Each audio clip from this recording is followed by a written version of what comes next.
যে কষ্টকর বা সহজ না এইটা থাকলে হচ্ছে দু উপসর্গটা বসে। কষ্টকর বা সহজ না, যেমন দেখেন যা নিবারণ করা কষ্টকর মানে দুর্নিবার, দেখছেন দু শব্দটা উপসর্গটা আসছে দু। যা দমন করা কষ্টকর, দেখেন দুর্দমনীয়, দুর্বার, দুর্দম। যেমন আপনার আছে না আমি দুর্দম, আমি সব চুরমার ইত্যাদি। যা জয় করা কষ্টকর, দেখছেন দুর্জয়। তার মানে যেখানে আমি কষ্টকর শব্দটা পাচ্ছি সেই জায়গায় আমরা এক কথায় প্রকাশে দু শব্দটা উল্লেখ করতে পারতেছি। যেখানে গমন করা সহজ না, দুর্গম, দেখছেন যা সহজে লঙ্ঘন করা যায় না, দুর্লঙ্ঘ। যা সহজে পার হওয়া যায় না, দুস্তর, আছে না দুর্গমগিরি কান্তার মরু দুস্তর পারাবার। যা কষ্টে লাভ করা যায় বা সহজে লাভ করা যায় না বা কষ্টকর, দুর্লভ। তাহলে শর্টকাট মেথডটা কি? কোনো জায়গায় যদি আমরা পাই কষ্টকর অথবা কি সহজ না এরকম শব্দটা পেলে আমরা সাধারণত দু উপসর্গটা বসাই। এবার দেখেন যায় না বা শুধু না যদি থাকে তাহলে অ শব্দটা হয়।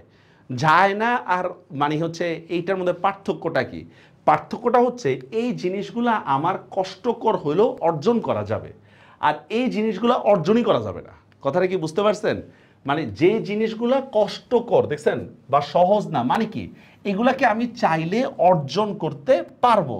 তো এই ক্ষেত্রে আমরা বলতেছি কি কি যে হচ্ছে দু শব্দটা।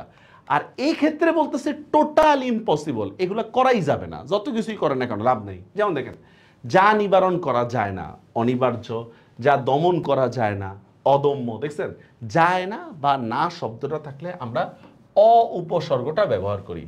যা জয় করা যায় না অজেয়, যেখানে গমন করা যায় না অগম্য, যা লঙ্ঘন করা যায় না অলঙ্ঘ, যা প্রতিরোধ করা যায় না অপ্রতিরোধ্য, যার তল স্পর্শ করা যায় না অতল স্পর্শ, যে বিষয়ে কোনো বিতর্ক নাই অবিসাংবাদী, অন্য গতি নেই যার অগত্যা, যা বর্ণনা করা যায় না অবর্ণনীয়, আমরা বলি না অবর্ণনীয় কষ্ট হয়েছে, যার দাড়িগড় উঠে অজাত শ্বশ্রু, যার কোনো তিথি নেই। মানে এই যে নাই বা যায় না এই শব্দগুলোর ক্ষেত্রে দেখেন অ উপসর্গটা আমরা ব্যবহার করি।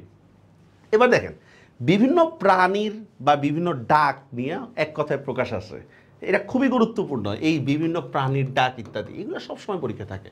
ময়ূরের ডাক কেকা, অলঙ্কারের ধ্বনি সিঞ্জন, কোকিলের ডাক কুহু, সিংহের নাদ, নাদ মানে আওয়াজ, হুঙ্কার, ধনুকের ধ্বনি টঙ্কার, বাদ্যযন্ত্রের ধ্বনি ঝঙ্কার, অশ্বের ডাক রেশা, হাতির গর্জন বৃঙ্হিত, ভ্রমরের শব্দ দেখেন গুঞ্জন, ঢেউয়ের শব্দ কল্লোল, শুকনো পাতার শব্দ মর্মর, পাখির ডাক কুজন, বীরের গর্জন হুঙ্কার, নূপুরের ধ্বনি নিক্কন, মেঘের ধ্বনি জিমুতেন মন্দ্র, গম্ভীর ধ্বনি মন্দ্র, তারপরে পুষ্পের সৌরভ পরিমল, গদ্যপদ্যময় কাব্য চম্পু, ধাতব পদার্থের আঘাত যেটাকে আমরা ঝনৎকার।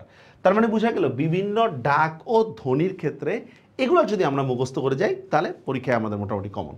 তাহলে আমরা আজকে তিনটা জিনিস দেখলাম। একটা হচ্ছে যেটা কষ্টকর সেই ক্ষেত্রে দু উপসর্গটা ব্যবহার হয়, যেটা কোনোভাবে অর্জন করা যায় না সেখানে অ শব্দটা ব্যবহৃত হয়, আর বিভিন্ন ডাক ও ধ্বনি তো আছেই। দেখা হবে নেক্সট ক্লাসে। আল্লাহ হাফেজ।